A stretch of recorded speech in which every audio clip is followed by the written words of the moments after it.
What a crazy finish ang pinakita ni Chog Moral, beast mode mga idols, naging laban sa semis. Hindi makapaniwala ang batang ito sa ginawa sa kanya ni Chogi. Napakagandang performance and great hustle ang pinakita dito sa laban. Na beast mode din mga idols si Direk Duterte, nilabasan ba naman ng dila doon ang Quezon Husker. Junior and PBL South Division Semi-Finals, Under 18 category ng Antipolo Titan na may Chog Moral kontra sa Quezon Junior Husker. Well, maganda mga idol ang opening dito ng Antipolo to take the lead sa early minutes ng first quarter, habang si Chogi maagang may 5 points na kinamada. Halfway ng quarter mga idol, maagang nilabas si Chog Moral na nakaisang foul na dito sa laban, while sa kabila mga idol nakadikit ang Quezon. Gandang pick and roll dito ni Ivan Malarasta, nag-hang time pa. 12 to 14, under 3 minutes mark, muling naibalik ng Antipolo sa 5 puntos ang kalamangan with baseline pull-up jumper ni Ken Mendoza, habang medyo kinalawang naman si Chog Moral sa pagbabalik niya sa loob ng court after masub out.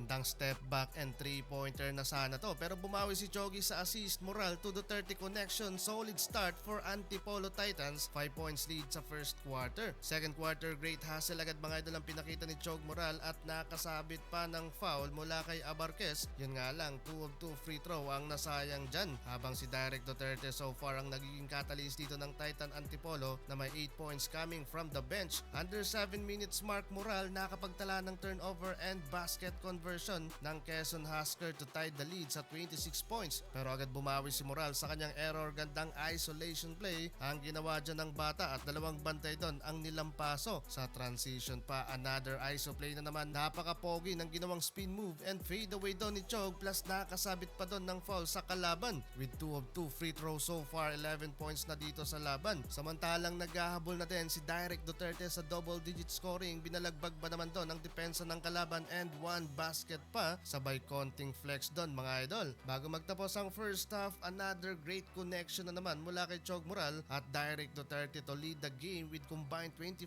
points, 41-47 in favor sa Antipolo. Third quarter, still doing some damage dyan mga idol ang Antipolo Junior with huge run lang naman mga idol. 17 straight points for the past 5 minutes ng second half, habang napako sa 41 ng Quezon, while halfway na din sila nakapagtala ng unang puntos dito sa third quarter. Habang back-to-back sneaky moves na naman mga idol ang ginawa dyan ni Chog Moral with 4 straight points at nag-stare down pa sa kalaban bago mag-jelly layup. And So with that, idol ang Antipolo Junior it's gonna be Titans tambak ng 14 points sa third quarter. Ang Quezon Husker 55-69.